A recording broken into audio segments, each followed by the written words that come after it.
Assalamualaikum warahmatullahi wabarakatuh. Alhamdulillah wassalatu wassalamu ala Rasulillah Nabiyina Muhammadin wa ala alihi wa sahbihi wa man wala, amma ba'd. Pendengar Roja dan pemirsa Roja TV di mana saja Anda berada, alhamdulillah pada kesempatan sore hari ini kembali kita hadir bersama Anda dalam kajian ilmiah pembahasan keutamaan ilmu dan adab-adab penuntut ilmu dari kitab Sahih Jami' Bayanil Ilmi wa Fadlihi. Dan kajian ini disampaikan secara langsung oleh Ustaz Abu Yahya Badrussalam LC Hafizahullahu Ta'ala. Dan alhamdulillah beliau telah hadir di studio, dan kami akan berikan kesempatan bagi Anda pada sesi tanya jawab nanti. Bagi Anda yang ingin bertanya perihal pembahasan yang akan kita kaji yang berkaitan dengan masalah ilmu, Anda bisa sampaikan di 0819896543. Dan untuk interaktif secara langsung Anda bisa hubungi di 0218236543. Kita akan mulai, dan kepada Ustaz falyatafadhal mashkura. Alhamdulillah nahmaduhu wa nasta'inuhu wa nastaghfiruh wa na'udzu billahi min shururi anfusina wa min sayyiati a'malina. Man yahdihillahu fala mudilla lahu wa man yudlil fala hadiya lahu. Wa asyhadu an la ilaha illallah wahdahu la syarika lahu wa asyhadu anna Muhammadan 'abduhu wa rasuluh. Qala Allah Ta'ala fi kitabihil karim, ya ayyuhalladzina amanu taqullaha haqqa tuqatih wa la tamutunna illa wa antum muslimun. Amma ba'd. Ayol ikhwah azani Allah wa iyyakum, kita melanjutkan kajian kita itu Sahih Jami' Bayanil Ilmi wa Fadlih. Kita masuk ke Al-Babul Khamsun, bab yang ke-50. Nuqtatun yustadallu biha ala istimali umumil khitab fi sunani wal kitab wa ala ibahati tarki zahiril umum lil i'tibar bil usul. Ini tentang dalil-dalil yang menunjukkan bahwa lafaz yang bersifat umum itu hendaknya digunakan, dan itu ditunjukkan dalam Al-Quran maupun Sunnah, dan terkadang boleh meninggalkan makna yang lahiriah karena adanya dalil yang memalingkan kepada makna yang lain yang tidak lahiriah tentunya. Beliau kemudian membawakan perkataan hadis ya, an Abi Hurairah qala kharaja Rasulullah sallallahu alaihi wasallam ala Ubay bin Ka'ab wa huwa yusalli. Bahwa Rasulullah sallallahu alaihi wasallam pernah keluar menuju Ubay bin Ka'ab yang sedang salat. Faqala Rasulullah sallallahu alaihi wasallam, maka Rasulullah sallallahu alaihi wasallam bersabda, yang memanggil Ubay, ya Ubay. Ya, faltafata ilaihi wa lam yujibhu wa shalla wa khaffaf. Dan Ubay pun menengok kepada Rasulullah, tapi Ubay tidak menjawabnya dan tetap melanjutkan salatnya dan meringankan salatnya. Tsumman sarafa ila Rasulillah sallallahu alaihi wasallam, kemudian Ubay pun pergi menuju Rasulullah sallallahu alaihi wasallam. Faqala Rasulullah sallallahu alaihi wasallam, maka Rasulullah sallallahu alaihi wasallam bersabda, ya Ubay, hai Ubay, ma mana'aka an tujibani idh da'autuka? Apa yang mencegahmu untuk menjawab panggilanku ketika aku tadi memanggilmu? Faqal, maka Ubay berkata, ya Rasulullah, kuntu usalli. Ya Rasulullah, tadi aku sedang salat. Qala afalam tajid fima auhallahu ilayya an istajibu lillahi walir rasuli idza da'akum lima yuhyikum? Bukankah kamu mendapatkan di dalam apa yang Allah wahyukan kepadaku, yaitu Al-Quran, bahwa Allah berfirman, ya ayyuhalladzina amanu istajibu lillahi war rasuli idza da'akum lima yuhyikum. Ya hai orang-orang yang beriman, jawablah panggilan Allah dan Rasulnya apabila keduanya memanggil kalian kepada sesuatu yang menghidupkan hati kalian. Maka Ubay berkata, bala, benar hai Rasulullah, wala a'udu insyaallah, dan aku tidak akan mengulangi perbuatan itu lagi. Ya, lihat ketika Ubay sedang sholat di sini, Rasulullah sallallahu alaihi wasallam memanggil Ubay, dan tentunya sholat yang dilakukan oleh Ubay adalah sholat sunnah, bukan sholat wajib. Ternyata apa yang terjadi, Ubay tidak segera menyahut panggilan Rasulullah, tapi Ubay ya melanjutkan sholatnya dan menyelesaikan sholatnya terlebih dahulu. Setelah selesai salam, ya sholat, kemudian Ubay pun pergi kepada Rasulullah SAW. Ternyata apa yang terjadi? yang terjadi, Rasulullah SAW mengingkari perbuatan Ubay. Ya, Rasulullah bertanya, apa yang mencegah kamu tadi, hai Ubay? Ya, kenapa kamu tidak menjawab panggilanku tadi? Kata Ubay, hai Rasulullah, tadi aku sedang sholat. Ya, apa kata Rasulullah? Bukankah Allah berfirman, hai orang-orang yang beriman, apabila Allah dan Rasulnya memanggil kamu. Artinya ayat ini umum, yang menunjukkan bahwasannya, ya, apabila kamu dipanggil oleh Allah dan Rasulnya, kewajiban kamu adalah menyahut panggilannya. Ya. Di sini Rasulullah SAW berdalil dengan keumuman ayat. Ya, untuk menyalahkan perbuatan Ubay, di mana Ubay sedang sholat sunnah. Sehingga bisa diambil dari faidah hadis ini, ya, bahwa mengambil keumuman dalil itu lebih didahulukan, dan tidak boleh suatu dalil yang umum dikhususkan kecuali dengan dalil lagi. Ya. Maka dari itu Rasulullah SAW berhujjah kepada Ubay di sini dengan keumuman ayat, hai orang-orang yang beriman, jawablah ya panggilan Allah dan Rasulnya apabila keduanya memanggil kalian kepada perkara yang menghidupkan kalian. Ya. Maka Ubay pun berkata, benar hai Rasulullah, dan aku tidak akan mengulangi lagi insyaallah. Hadis ini juga menunjukkan bahwa ya perkara yang wajib harus lebih didahulukan daripada perkara yang sunnah. Di sini Ubay ya sedang sholat sunnah, lalu Rasulullah SAW memanggil, sedangkan menyahut panggilan Rasulullah SAW adalah hukumnya wajib. Ya, akan tetapi Ubay ternyata lebih mendahulukan sholat sunnahnya, maka ternyata Rasulullah SAW menyalahkan perbuatan Ubay tersebut. Hadis ini juga menunjukkan akhi bahwa al-amru lil faur, bahwa perintah itu harus segera dilakukan. Ya, memang sebagian ulama mengatakan boleh litarahi, boleh diundurkan, tapi yang rajih bahwa pada asalnya perintah itu tidak boleh diundurkan.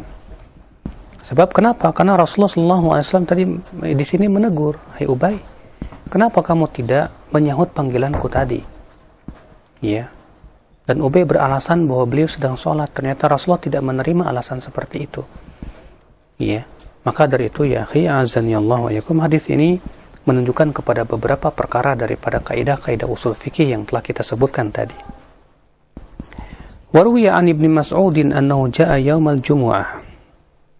Dan diriwayatkan dari Ibnu Mas'ud bahwa ia pernah datang pada hari Jumat. Wan Nabi sallallahu alaihi wasallam yakhthub.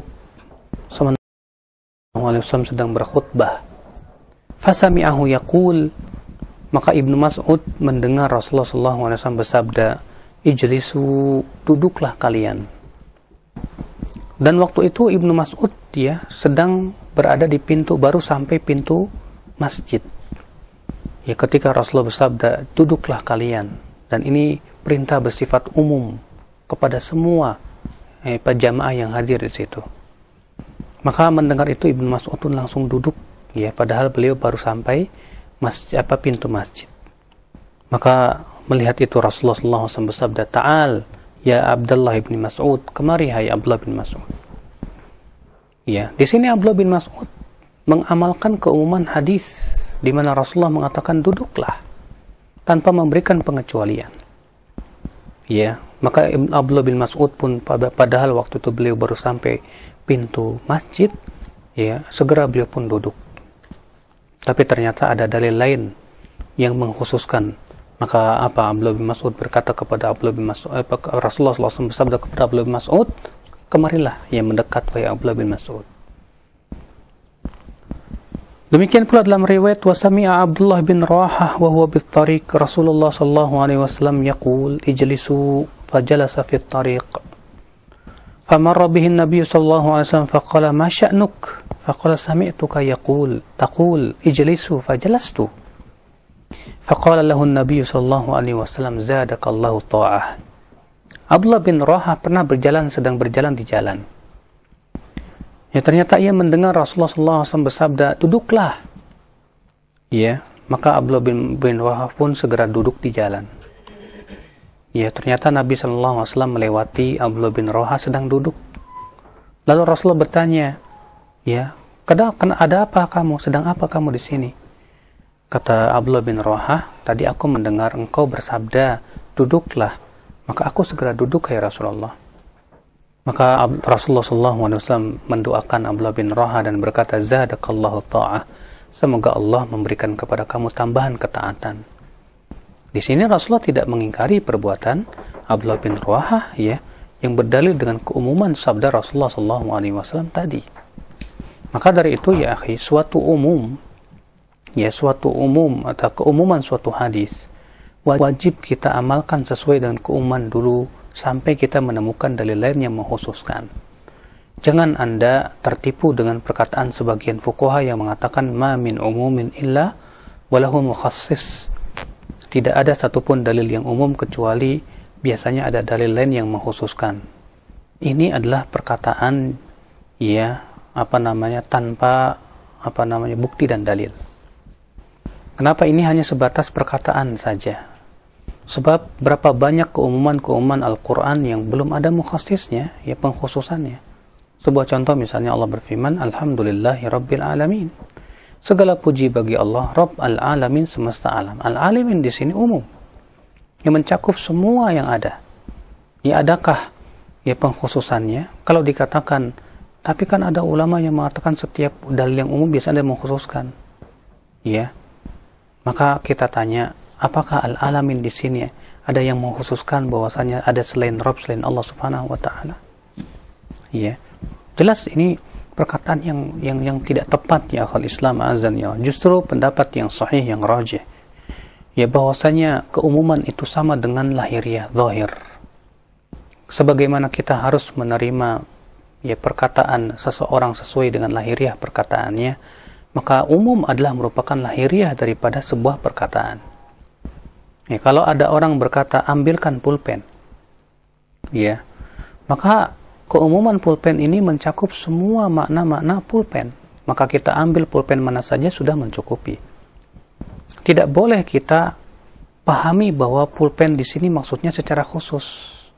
Oh, pulpen boksi kali. Oh, pulpen yang ini kali, yang satu ini.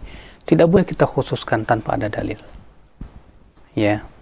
Maka dari itu, ketika kita mendengar suatu dalil yang umum, tidak boleh kita khususkan sampai ada dalil yang mengkhususkannya. Sebuah contoh misalnya Rasulullah SAW bersabda, kullu bid'atin dhalalah. Setiap bid'ah itu sesat. Ini adalah dalil yang umum. Tidak boleh kita katakan ada bid'ah yang tidak sesat kecuali dengan dalil lagi. Mana dalilnya? Tidak ada satupun dalil yang menunjukkan kepada hal itu. Ya. Nah ini akhal Islam azani Allah wa iyyakum. Ikhwatul Islam azani Allah wa iyyakum. Para sahabat terkadang berbeda pendapat ketika memahami keumuman suatu dalil.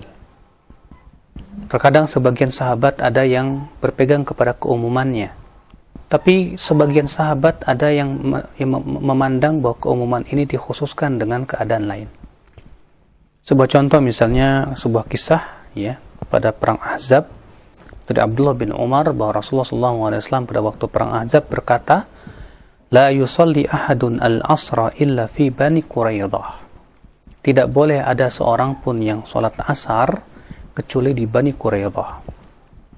Rupanya di tengah jalan mereka mendapatkan waktu asar.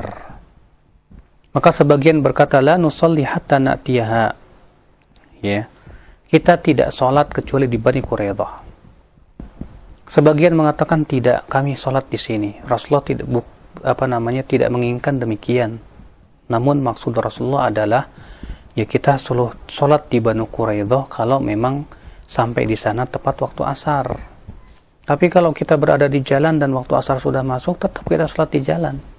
Lihat terjadi perbedaan pemahaman para sahabat dalam memahami keumuman suatu hadis. Dan ini seringkali terjadi, akhi ya. Memahami suatu dalil itu adalah perkara yang sering terjadi dalam masalah-masalah fiqhiyah. Nah ternyata Rasulullah SAW tidak menyalahkan salah satu dari mereka. Kenapa? Karena mereka masing-masing memahami sesuai dengan pemahaman mereka. Bukan berarti hadis ini menunjukkan bahwa kedua-duanya benar, tidak. Ya tidak bisa dijadikan dalil bahwa kullu mujtahidin musib, setiap orang yang berijtihad itu benar, tidak mungkin. Ya sebab Rasulullah SAW bersabda dalam hadis lain, idza ijtahadal hakim, ya, apabila hakim telah berijtihad kemudian dia benar, maka dia mendapat 2 pahala. Dan apabila dia berijtihad kemudian dia salah, maka dia mendapatkan, ya, 1 pahala. Rasulullah hanya mengatakan kalau dia benar, kalau dia salah. Itu menunjukkan tidak mungkin orang yang berijtihad semuanya benar. Adapun hadis ini Rasulullah diam, kata Ibnu Hajar, tidak menunjukkan bahwa dua-duanya benar. Akan tetapi Rasulullah diam untuk tidak menganggap dosa salah satunya. Ya, kenapa? Karena masing-masing mereka telah berijtihad. Maka yang benar mendapat 2 pahala, yang satu mendapatkan 1 pahala. Tidak berdosa karena mereka memang orang-orang yang memang sudah ahlinya dalam berijtihad. Kita masuk ke al-babul hadi wal khamsun, bab yang ke-51, mukhtasar fi itsbatil muqayasah fil fiqh. Ya, tentang ringkasan penetapan adanya qiyas dalam fikih. Karena ya sebagian ulama seperti Ibnu Hazm Adz-Dzahiri ada yang mengingkari adanya qiyas. Bahkan ya mazhab Adz-Dzahiri mengatakan bahwa qiyas bukan hujjah. Sementara jumhur ulama dan imam yang 4 mengatakan bahwa qiyas itu hujjah ketika tidak ada nas. Ya. Qiyas itu hujjah ketika tidak ada nas, tapi kalau sudah ada nas ya atau ijma, maka qiyas tidak boleh dipakai. Ya, makanya kata para ulama bahwa qiyas fi muqabalatin nas qiyasun batil. Qiyas yang bertabrakan dengan nas adalah qiyas yang batil.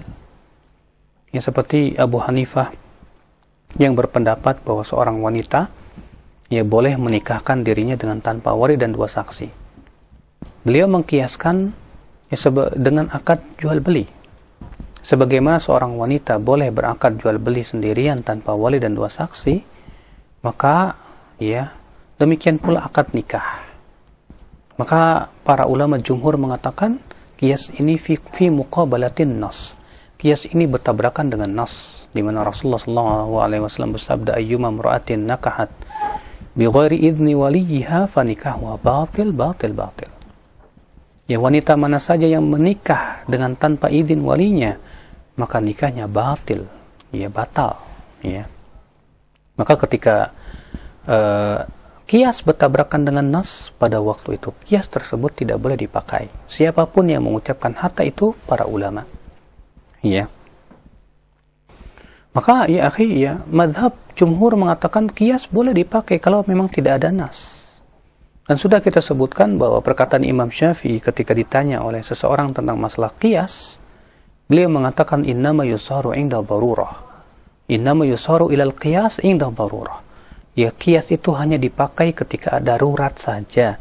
Ya, seperti halnya kata Imam Ahmad, seperti halnya makan bangkai. Artinya kalau sudah tidak ada lagi makanan sama sekali, baru kita makan bangkai.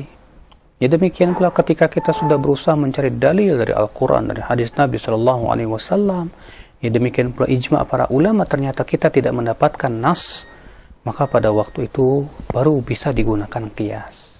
Ya. Makanya kesalahan banyak orang ya akhi, ya ketika mereka belum apa-apa sudah memakai qiyas sebelum mencari dalil. Ini sebuah kesalahan yang fatal tentunya.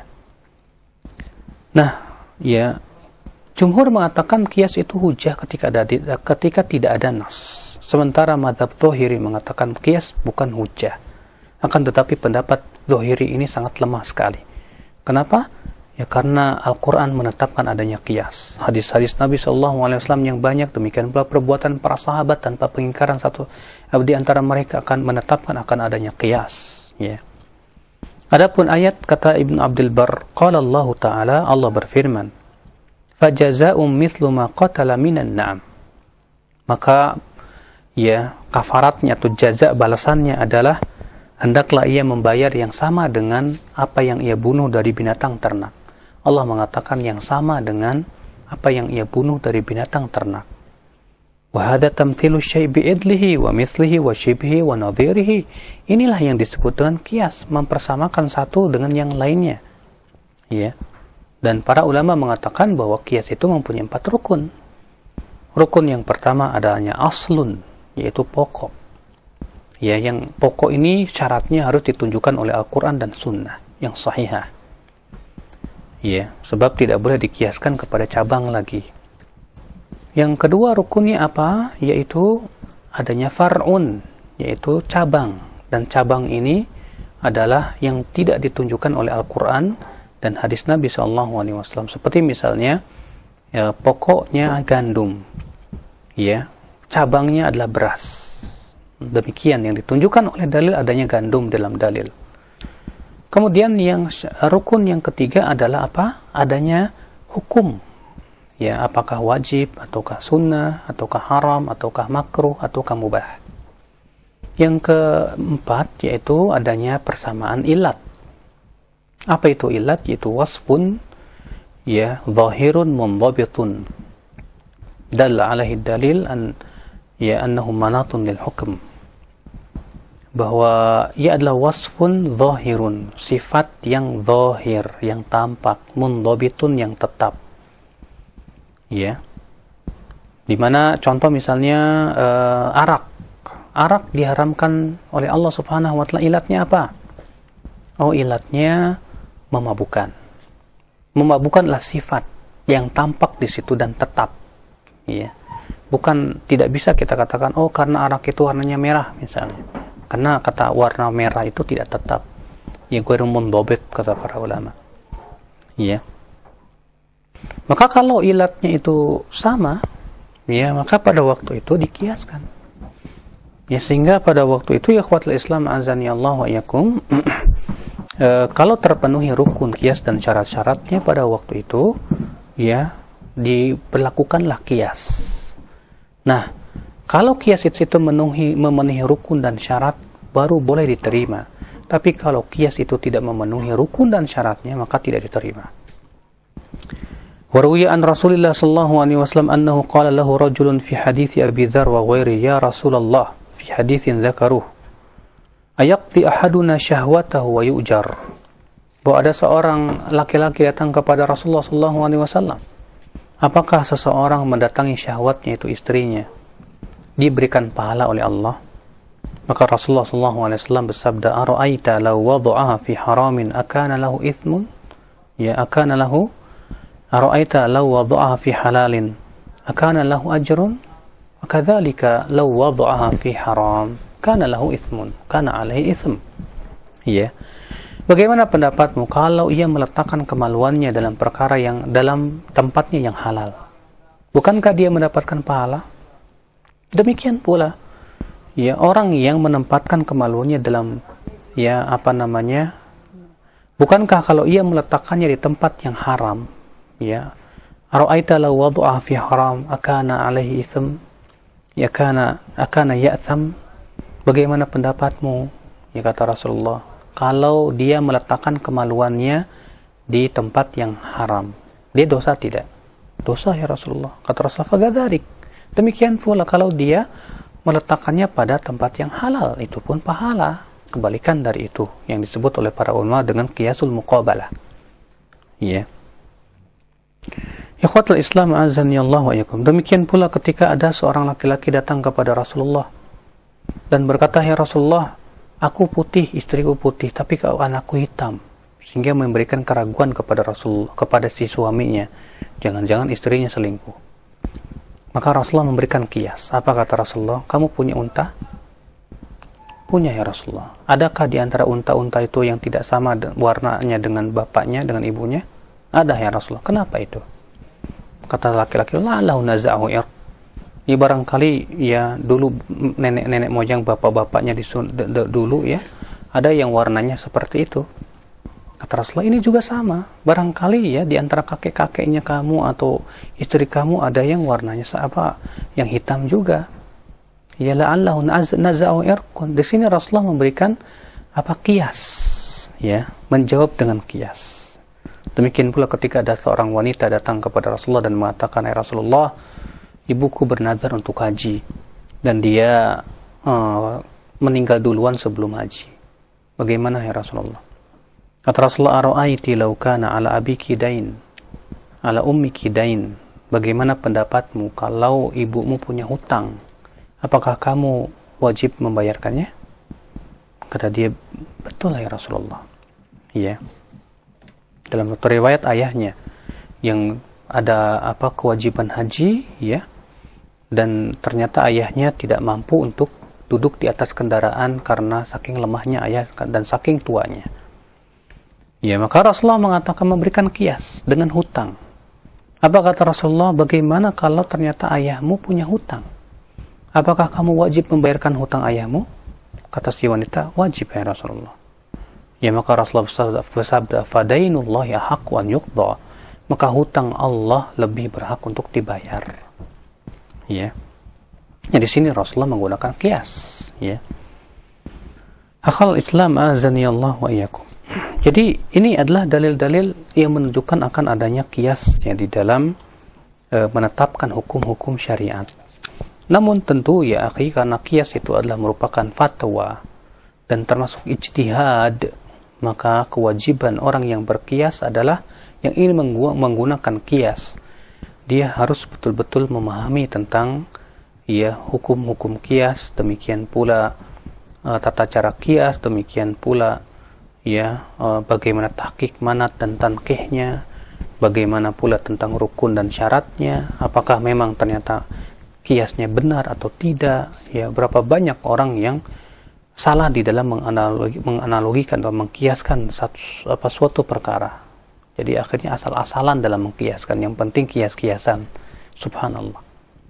Ya seperti ya orang-orang yang mengkiaskan antara mazhab fikih dengan mazhab perbedaan masalah-masalah akidah.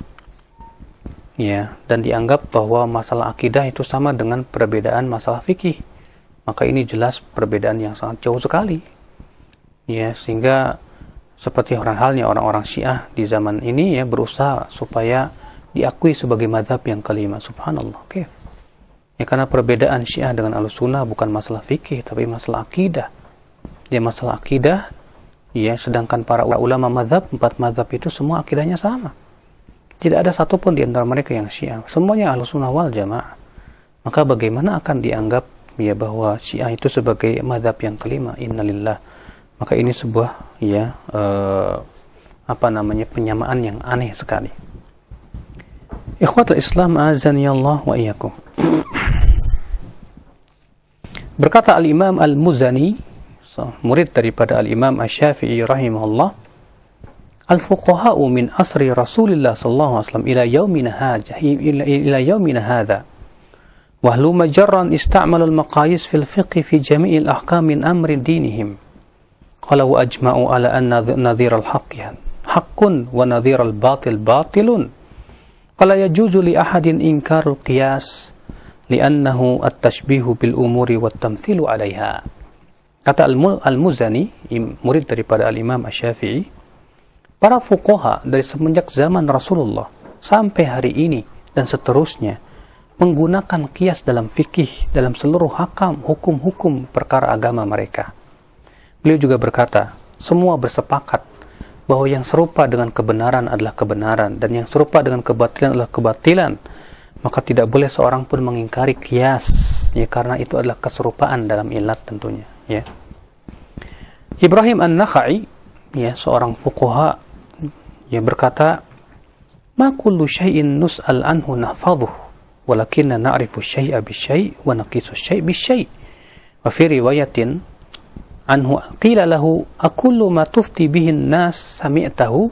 Qala la. Walakin ba'dahu sami'tu wa qistu ma lam asma' ala ma sami'tu. Kata Ibrahim An-Nakhai, tidak setiap pertanyaan aku jawab dengan dalil yang aku hafal. Tapi ya, terkadang kami mengkiaskan sesuatu dengan sesuatu.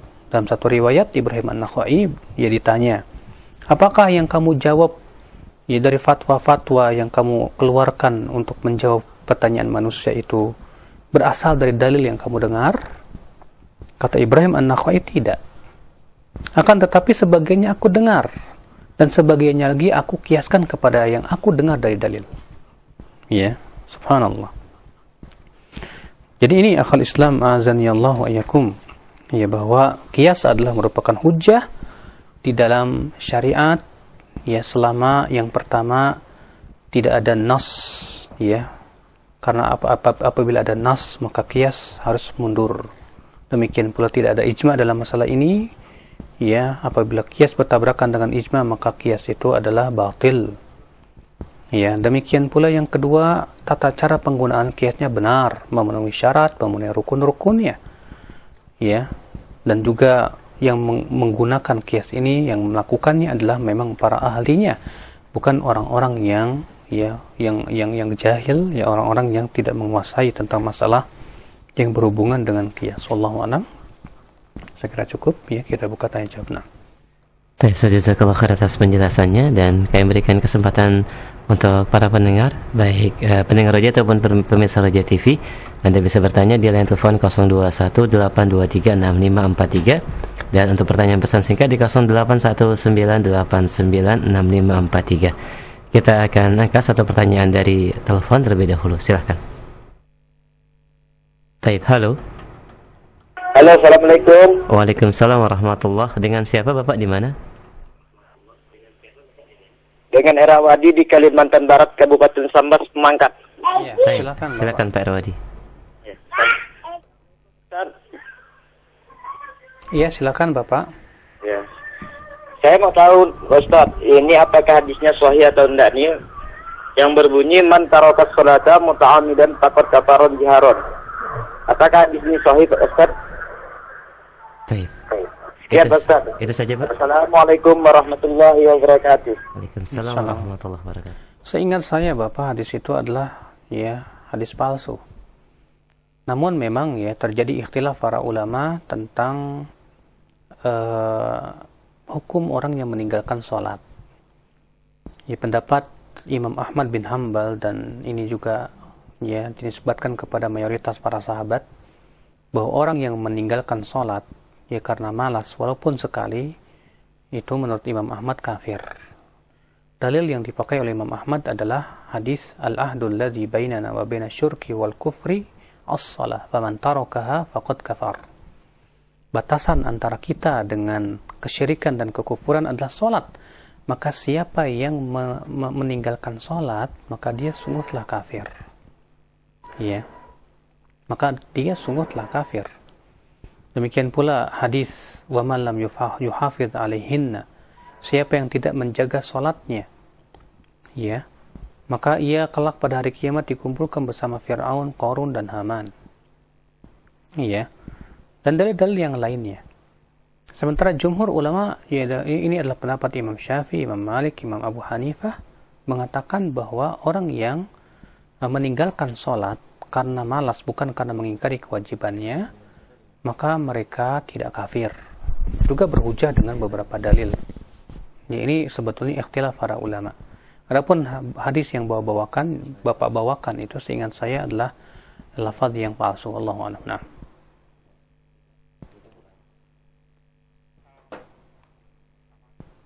Jazakallahu khair atas penjelasannya, dan jawabannya kami angkat kembali untuk kesempatan berikutnya. Ada Bapak Dahmo ya di Tomang, Jakarta. Silakan, Pak. Assalamualaikum warahmatullahi wabarakatuh. Waalaikumsalam warahmatullahi wabarakatuh. Bapak silakan. Ya, Pak Ustadz, saya mau menanyakan Pak Ustadz, agak melenceng dari pembahasan Pak, tapi ada kaitannya juga kali yang tentang masalah bid'ah Pak Ustadz. Bid'ah, contoh, apakah orang yang mengerjakan suatu bid'ah itu, misalkan begini Pak Ustadz, misalnya contohnya kunut. Kunut kan itu memang ada Pak Ustadz, kunut nazilah, tapi yang merutinkan kunut subuh itu sebagian orang mengatakan bid'ah Pak Ustadz. Nah, kalau kita menerima hal itu bid'ah, ini kan tertolak Pak Ustadz ya. Apakah yang kunutnya aja itu tertolak, apakah seluruh salatnya itu tertolak Pak Ustadz, salat subuhnya itu? Iya Bapak. Itu saja Pak. Ya, bisa dipahami Pak Ustadz. Baik, nah. Ya. Itu saja Pak. Itu aja Pak. Assalamualaikum warahmatullahi wabarakatuh. Assalamualaikum warahmatullahi wabarakatuh. Iya Bapak, ya. Terima kasih atas pertanyaan Bapak ya. Rasulullah SAW bersabda, man amila amalan laisa alaihi amruna fahuwa raddun. Siapa yang beramal dengan suatu amalan yang tidak ada di atasnya perintah kami, maka itu tertolak. Hadis ini menunjukkan bahwa yang tertolak itu amalan yang tidak sesuai dengan ajaran Rasulullah SAW saja, yang diada-adakan saja. Ya. Maka kalau misalnya seseorang mencampur antara ibadah yang sesuai dengan sunnah lalu dibumbui dengan bid'ah, maka yang tertolak itu yang bid'ahnya saja, tidak menunjukkan sholatnya. Misalnya ya dia sholat, kemudian dalam gerakan-gerakannya ada perkara-perkara yang bid'ah, apakah berarti kebid'ahannya tersebut yang menyebabkan sholatnya batal atau tidak? Kata para ulama, dilihat letak daripada kebid'ahan itu di mana. Apabila kebid'ahan itu berada di dalam rukun atau syarat sah sholat, ya maka itu bisa membatalkan. Kalau ternyata tidak berhubungan dengan rukun dan syarat sah sholat, maka itu tidak membatalkan. Ya. Ini berhubungan dengan kaidah usul fiqh yang disebutkan oleh Syekh Shalih Utsaimin rahimahullah, bahwa tentang larangan, apakah larangan itu membatalkan suatu ibadah atau tidak. Ya, kata Syekh Utsaimin, kalau larangan itu berhubungan dengan rukun suatu ibadah dan syaratnya, maka yaitu menjadikan amalan atau ibadah tersebut batal dan tidak sah. Ya, sedangkan kunut itu bukan sebuah rukun, bukan pula sebuah syarat. Ya, akan tetapi itu adalah hukumnya sunnah saja, sehingga tidak mempengaruhi keabsahan sholat tersebut. Ya, dan masalah kunut subuh pun memang terjadi ikhtilaf para ulama tentang masalah apakah itu bid'ah atau tidak. Ya, disyariatkan atau tidak. Ini adalah merupakan salah satu contoh daripada bid'ah-bid'ah yang diikhtilafkan oleh para ulama tentang masalah ini. Ya, walaupun saya lebih condong kepada pendapat bahwa itu tidak disyariatkan. Ya, karena riwayat-riwayat tentang kunut subuh adalah riwayat-riwayat yang dhaifah, ya, atau mansukhah, yang dimansuh. Wallahu a'lam. Nah. Baik, jazakallahu khair atas penjelasannya, dan kami berikan satu kesempatan kembali untuk pendengar yang ingin bertanya secara langsung di 0218236543. Silakan. Baik, halo. Baik, mohon maaf terputus.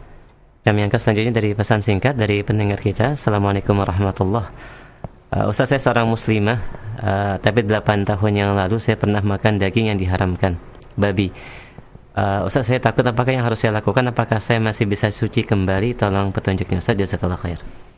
Kalau kita melakukan maksiat di zaman dahulu, setelah itu kita baru tahu, atau kita waktu itu tahu, tapi karena kita mengikuti hawa nafsu dan sekarang kita ingin bertaubat kepada Allah, cukuplah kita segera bertaubat dengan memenuhi 3 syarat. Ya, yang pertama, menyesali perbuatan yang telah kita lakukan dahulu itu.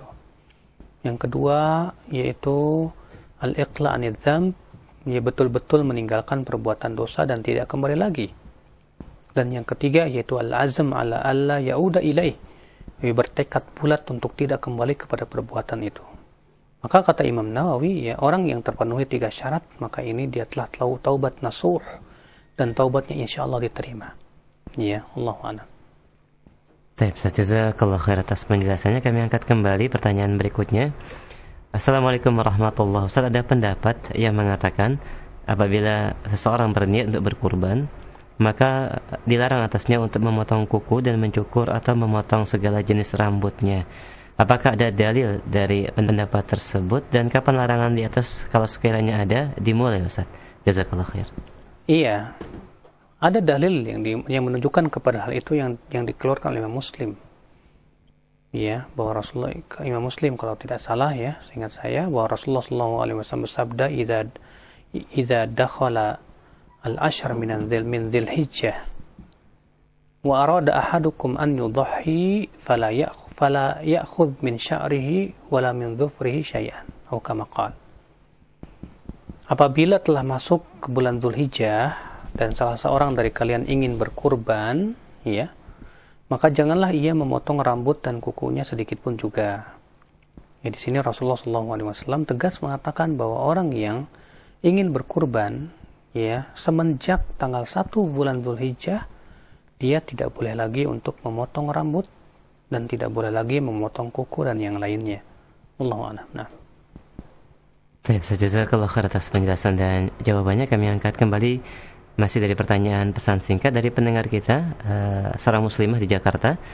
Assalamualaikum warahmatullahi wabarakatuh. Adakah dalil yang sahih seseorang yang merayakan hamil 4 bulanan atau syukuran, namun ada sebagian asatidz yang menganjurkan untuk melaksanakan syukuran 4 bulanan sebab pada saat itu ruh itu ditiup, Ustaz.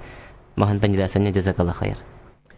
Tentunya ya, syukuran dengan melakukan ritual-ritual tertentu ya, dan dianggap itu sebagai sebuah perkara yang mustahsan, baik, itu butuh kepada dalil. Rasulullah SAW memang mengabarkan bahwa pada umur 4 bulan 10 hari janin itu ditiupkan roh. Tapi kita tidak pernah mendengar Rasulullah SAW menganjurkan untuk mengadakan syukuran atau ritual tertentu pada waktu itu. Ya, tidak pula kita pernah mendengar para sahabat melakukannya. Tidak pula kita mendengar para tabi'in melakukannya. Bahkan dalam kitab-kitab fikih pun juga tidak pernah disebutkan akan adanya ya dapat yustahab, misalnya disukai untuk mengadakan syukuran pada waktu itu. Ya law kana khairan la sabaquna ilaih, kalaulah itu baik tentu mereka sudah mendahului kita kepada perbuatan tersebut. Ya.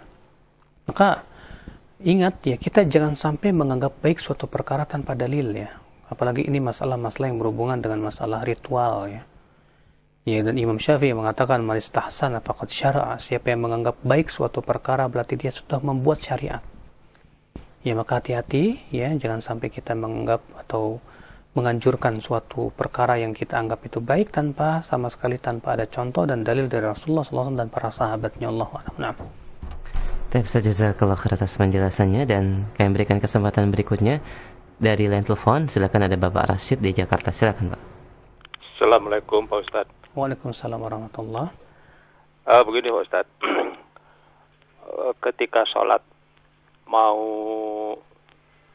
sujud itu kan hadisnya itu dilarang menyerupai onta yang mau duduk gitu ya Pak Ustadz ya? Betul Bapak. Nah ini ada Ustadz menjelaskan kok berbeda-beda. Katanya lutut dulu baru tangan. Iya. Nah, sedangkan Ustadz yang satu dia bilang melihat onta yang sekarang apa yang zaman dulu katanya gitu kan, itu tangan dulu baru lutut. Nah yang sah ini seperti yang mana nih Pak Ustadz? Iya Bapak. Apakah waktu bangkitnya juga ada petunjuk? Baik. Nah, ini yang pertama. Satu lagi bisa Pak Ustadz? Silakan. Kajian Ustadz yang ba'da maghrib 2 hari yang lalu tentang silaturahim Pak Ustadz.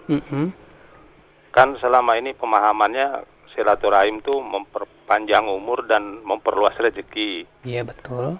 Tapi kemarin penjelasan Pak Ustadz itu ketika silaturahim itu putus.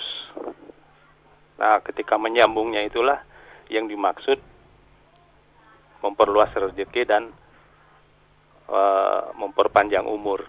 Kalau tidak salah pemahamannya begitu yang saya dengar. Iya baik Bapak.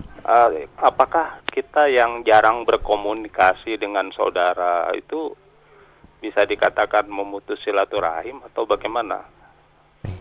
Iya. Itu aja Pak. Terima kasih. Assalamualaikum warahmatullahi wabarakatuh.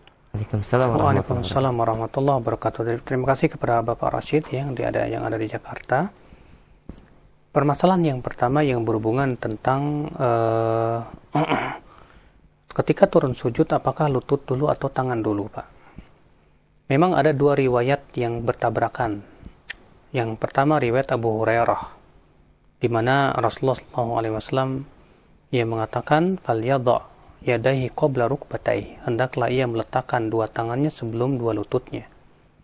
Sementara dalam hadis Wa'il bin Hujr dengan lafaz hendaklah falyadha rukbatayhi qabla yadayhi, hendaklah ia meletakkan 2 lututnya sebelum 2 tangannya. Kalau kita perhatikan Pak dari sisi kekuatan 2 lafaz 2 hadis tersebut, ya, kita dapati bahwa hadis Abu Hurairah lebih kuat daripada hadis Wa'il bin Hujr. Kenapa demikian? Pertama, bahwa hadis Wa'il bin Hujr ini di dalam sanadnya ada seorang yang bernama Syarik Al-Qadhi, dan dia seorang perawi yang lemah. Sementara dalam adapun hadis Abu Hurairah sanadnya jayyid.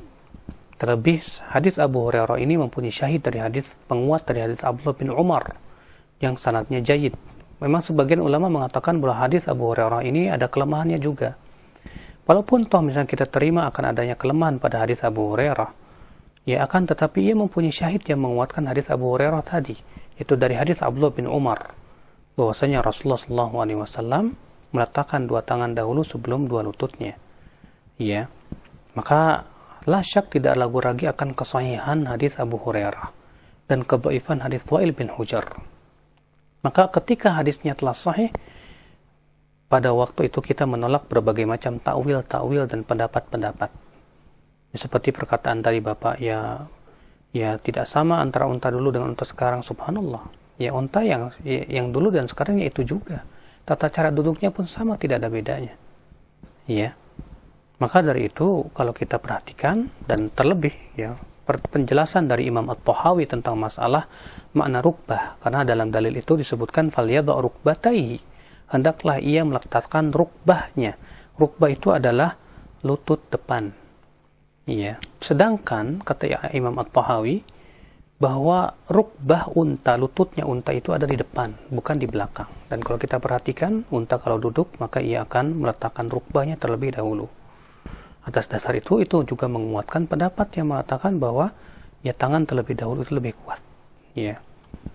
Demikian pula ketika berdiri, ya sebagaimana unta itu kalau berdiri adalah meletakkan lutut dulu sebelum tangan, ya, dan unta tidak punya tangan dalam hal ini, maka unta pun ketika berdiri pasti mengakhirkan lututnya, mendahulukan lututnya. Ya, karena unta tidak mempunyai tangan, ya. Maka dari itu kata Syekh Albani rahimahullah, ketika bangun berarti ya karena ada riwayat yang menyebutkan dari hadis Abdullah bin Umar. Maaf ya sekali lagi, masalah berhubungan dengan masalah bangun dari dari sujud atau bangun, ya. Ada riwayat dari Abdullah bin Umar bahwasanya Rasulullah apabila bangun, ya, beliau bertelekan di atas tangannya lalu bangkit. Sehingga kata beliau ini menunjukkan bahwa Rasulullah kalau bangkit lutut dulu baru tangan. Sedangkan kalau turun maka beliau tangan dulu baru lutut. Kebalikan. Ya, kan itu konsekuensi daripada kita tidak menyerupai unta, ya. Wallahu a'lam. Adapun yang ketiga, saya mengatakan di pengajian saya itu kemarin malam Minggu, ya, malam Senin, kalau tidak salah, ya. Itu hadis ketika Rasulullah menyebutkan tentang hakikat orang yang bersilaturahim. Kata Rasulullah, laisal wasil bil mukafi wa innamal wasil man idza quti'a wasalahu. Bukanlah orang yang menyambung silaturahim itu adalah orang yang membalas sebatas membalas, ya, teman saudara kita yang bersilaturahim kepada kita kemudian kita balas. Akan tetapi hakikat silaturahim itu adalah orang yang diputuskan tali silaturahimnya kemudian dia berusaha untuk menyambungnya.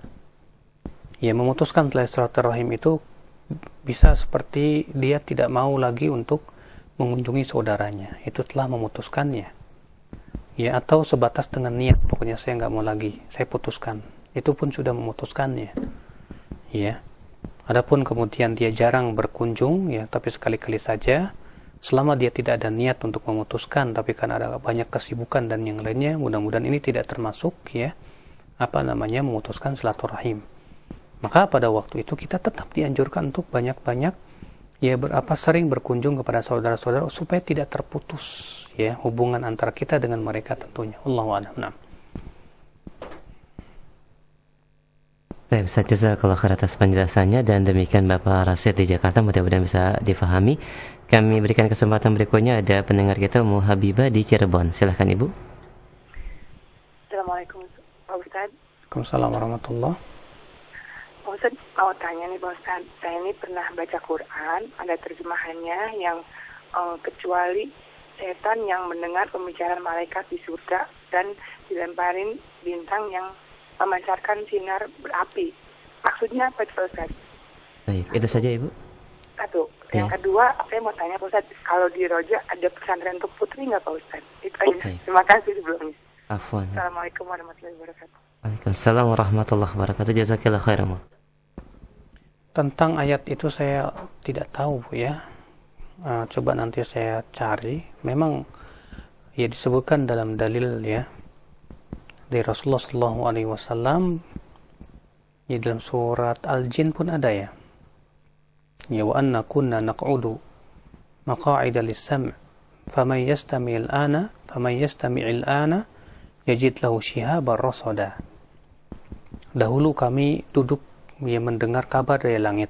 Adapun sekarang siapa yang berusaha untuk mendengarkan dan mencuri kabar dari langit, ya, maka ia akan mendapatkan ya api yang akan menyambar dia. Dan disebutkan dalam hadis ya bahwa Rasulullah SAW bersabda, para jin-jin yang besar-besar akan saling naik di atas satu sama lainnya untuk mendengarkan kabar dari langit. Lalu kemudian mereka disambar oleh api, ya. Dan kalaupun mereka mendengarkan, mereka akan berhasil mencurinya, mereka akan menyampaikan kepada yang di bawahnya sampai kemudian disampaikan kepada si dukun dan dibumbui dengan 100 kedustaan, kata Rasulullah SAW dalam hadis yang sahih.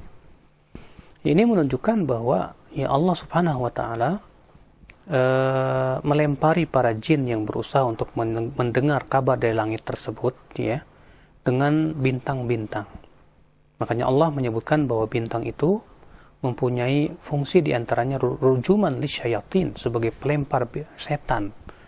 Ya Allah berfirman dalam surat Al-Mulk ya, walaqad zayyana as-samaa'a ad-dunya bimasabih wa ja'alnaha rujuman lisyayatin.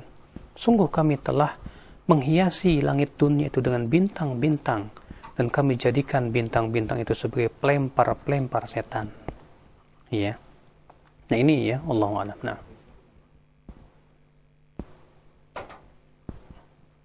Baik, jazakallah khair. Dan berkenaan dengan pertanyaan kedua, yuk, mungkin Umu bisa konfirmasi langsung di layanan informasi Radio Roja ya di 0218233661. Jazakallah khair. Dan kita berikan kesempatan berikutnya untuk pendengar yang selanjutnya. Halo, assalamualaikum.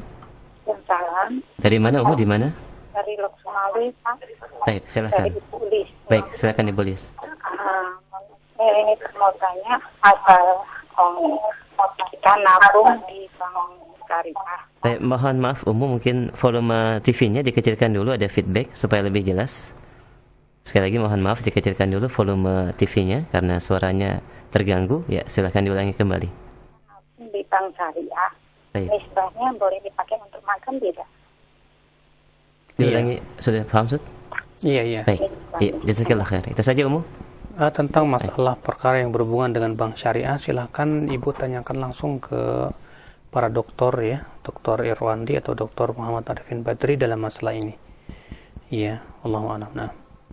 Baik, iya, untuk Ibu Lis di Loksmawi bisa ikuti kajian secara khusus berkenaan dengan perbankan syariah di setiap hari Senin ba'da maghrib insyaallah atau di Sabtu ba'da athar. Demikian, dan kita angkat selanjutnya pertanyaan berikutnya dari pesan singkat. Assalamualaikum warahmatullahi wabarakatuh. Fik ya Ustaz. Pertanyaannya, saya sedang salat sunnah Ustaz, kemudian suami memanggil sedangkan suami tidak mengetahui kalau saya dalam keadaan salat sunnah. Apa yang sebaiknya saya lakukan? Jazakallah khair. Tentunya ya menyahut panggilan suami bagi istri adalah wajib. Ya, maka walaupun suami tidak tahu dia sedang berbuat salat sunnah, kewajiban nanti adalah mendahulukan yang wajib ya. Seperti halnya tadi Ubay bin Ka'ab sedang sholat, lalu Rasulullah memanggil dan Rasulullah tidak tahu kalau Ubay sedang sholat ya. Kemudian ya Rasulullah bertanya, ini menunjukkan bahwa Rasulullah tidak tahu Ubay sedang sholat. Apa yang mencegah kamu tadi untuk menyahut panggilanku? Kata Ubay, aku sedang sholat ya Rasulullah. Ya, kata Rasulullah, bukankah Allah berfirman, ya ayyuhalladzina amanu istajibu lillahi wa lirrasuli idza da'akum lima yuhyikum.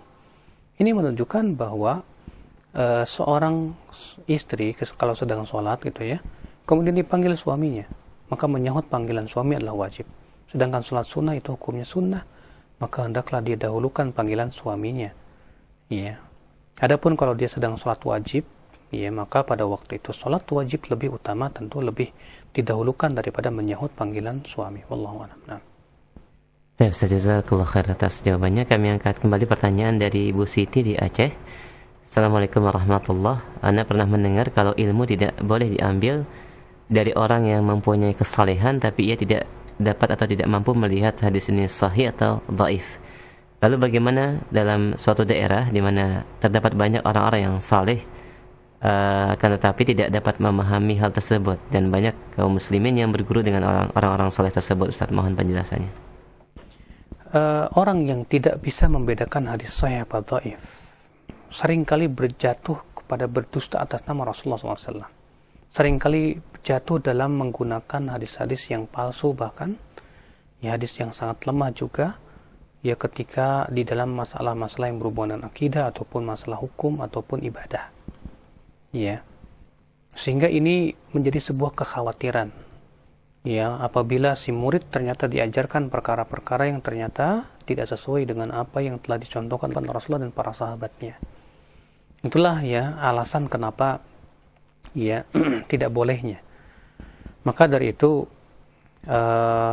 ini yang pertama. Yang kedua, bahwa tidak setiap orang itu mampu untuk membedakan hadis ini sahih atau dhaif. Ya, terlebih ya orang-orang yang tidak pernah mempelajari tentang hal itu. Maka kewajiban dia adalah untuk taklid saja kepada seorang ulama atau ya para ulama hadis yang tentunya telah diakui akan kepiawaiannya. Maka pada waktu itu tidak mengapa orang soleh tersebut ya untuk merujuk kepada kitab-kitab para ulama dan hukum-hukum para ulama ketika memvonis hadis ini sahih atau dhaif. Ya, itu kewajiban dia, ya, karena dia sedang mengajarkan Al-Quran dan hadis kepada manusia.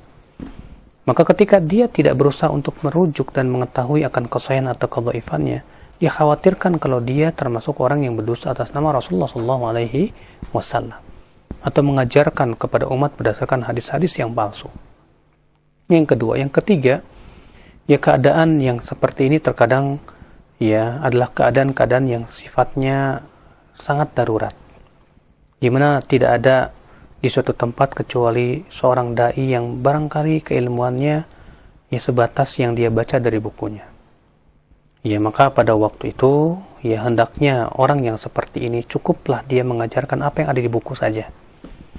Ya, yang ia baca di buku tanpa kemudian membuka ya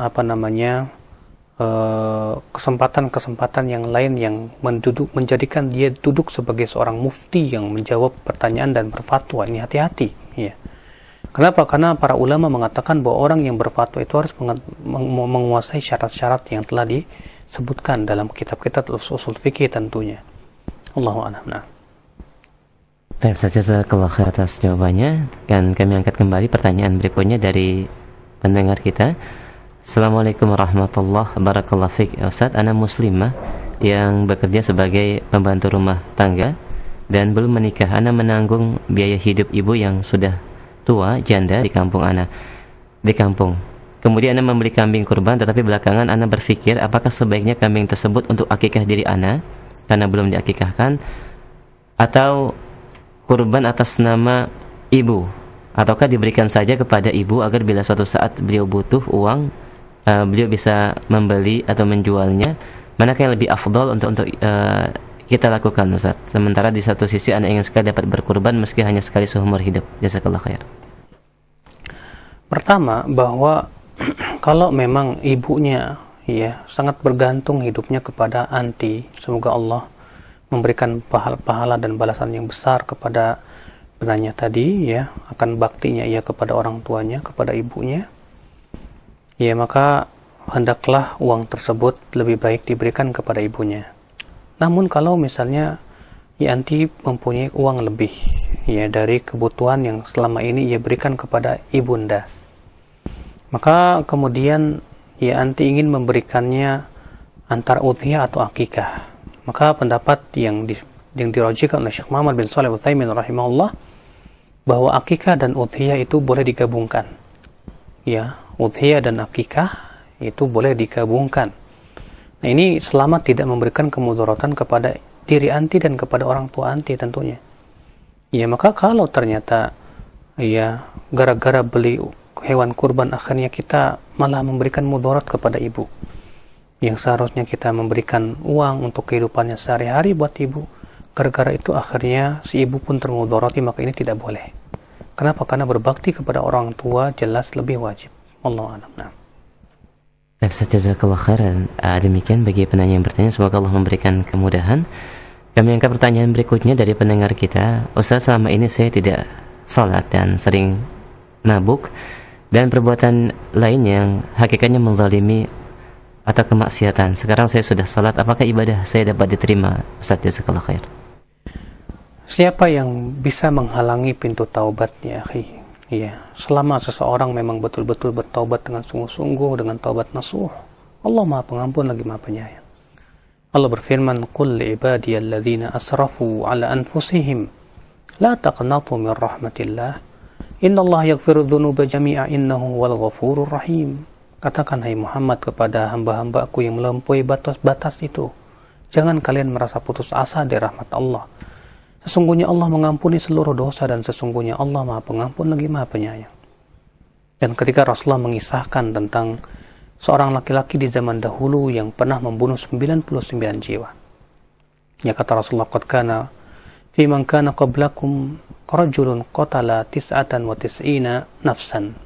Dahulu ada seorang laki-laki yang pernah membunuh 99 jiwa. Fasa'ala an a'lami ahli al-ard fadulla ala abidin. Lalu ia pun bertanya tentang orang yang paling berilmu di muka bumi ini. Ternyata ia ditunjukkan kepada seorang ahli ibadah. Lalu ia bertanya, innahu qad qatala 99 nafsan. Ada orang yang sudah membunuh 99 jiwa. Fahallau min taubah. Apakah ada pintu taubat buat dia? Rupanya orang ahli ibadah ini bodoh. Dia berkata, tidak ada. Maka orang ini marah, lalu dibunuhlah si ahli ibadah tersebut. Fakammala biha mi'ah, sehingga ia pun menyempurnakan 100 jiwa dia bunuh. Tapi orang ini tetap ingin bertaubat, tapi dia tidak tahu caranya. Ya, fasa'ala an a'lami ahli al-ard, dia kembali bertanya tentang orang yang paling berilmu di muka bumi. Fadulla ala rahibin, kali ini ia ditunjukkan kepada seorang ulama. Lalu ia bertanya dan berkata, innahu qad qatala mi'atan nafsan. Ya, bahwa ia telah membunuh 100 jiwa. Fahlau min taubah, apakah masih ada pintu taubat buat dia? Maka si ulama ini menjawab, faman yahulu bainaka wa bainat taubah. Siapa yang bisa mencegah kamu dengan taubat? Ya. Intalik ila ardi kadza wa kadza, pergilah ke negeri sana dan tinggalkan negerimu yang buruk tersebut. Bergabunglah di sana dengan orang-orang saleh untuk beribadah kepada Allah. Rupanya orang ini memang ingin taubat, segera ia pergi ke negeri yang dimaksud. Namun sayang di tengah jalan ia meninggal dunia. Apa yang terjadi, kata Rasulullah?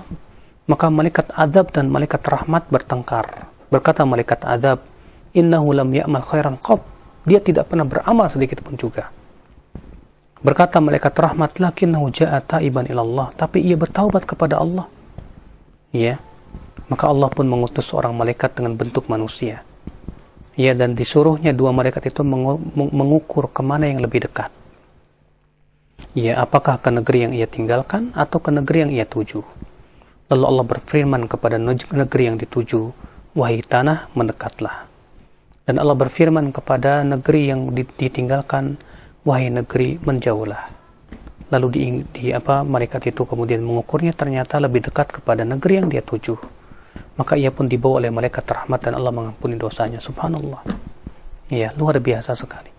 Maka kewajiban kita segera bertaubat kepada Allah Subhanahu wa ta'ala. Demi Allah sangat gembira melihat taubat seorang hamba. Ya, Rasulullah SAW bersabda, Allahu asyaddu farhan bi taubati abdi. Ya, Allah lebih bergembira melihat taubat seorang hamba dari seseorang yang membawa unta yang penuh dengan makanan dan minumannya. Ya, di sebuah padang pasir yang sangat gersang. Ya, kemudian ia istirahat. Ya, ketika bangun tiba-tiba untanya hilang. Dia cari ke sana kemari, dia pun merasa putus asa. Akhirnya dia kembali lagi ke pohon yang semula, ya siap-siap untuk mati di sana. Ya, kemudian ia berbaring. Ketika ia membuka matanya, ternyata untanya sudah ada di sampingnya. Lalu ia memegang pelana unta itu sampai saking gembiranya dia berkata, ya Allah, aku Tuhanmu, engkau Rabbmu. Aku Tuhanmu, engkau hambaku. Salah karena saking gembiranya. Nah, kata Rasulullah, Allah lebih gembira daripada orang itu. Subhanallah. Maka ya, tidakkah kita ingin menjadikan Allah gembira kepada kita? ya kegembiraan Allah itu menunjukkan keridhaan Allah Subhanahu wa taala kepada kita. Nah, Ustaz, jazakallahu khair atas penjelasan dan jawabannya. Demikian Bapak yang bertanya, semoga Allah memberikan keistiqomahan kepada kita semua. Pertanyaan berikutnya Ustaz dari Bapak Hendra di Riau berkaitan dengan pembahasan sore ini. Bagaimanakah Ahlus Sunnah menilai pendapat Ibnu Hazm yang secara tegas menolak konsep qiyas dalam kitabnya Al-Ihkam fi Ushul Al-Ahkam? Ahlus Sunnah ya membantah Ibnu Hazm karena Ibnu Hazm dalam hal ini bertabrakan dengan dalil. Ibnu Hazm menolak qiyas padahal dalil-dalil Al-Quran dan hadis tegas menunjukkan akan adanya qiyas. Maka Ahlus Sunnah menganggap ini sebagai sebuah kesalahan Ibnu Hazm dalam ijtihad. Semoga kesalahan ijtihadnya beliau dinilai sebagai sebuah satu pahala di sisi Allah.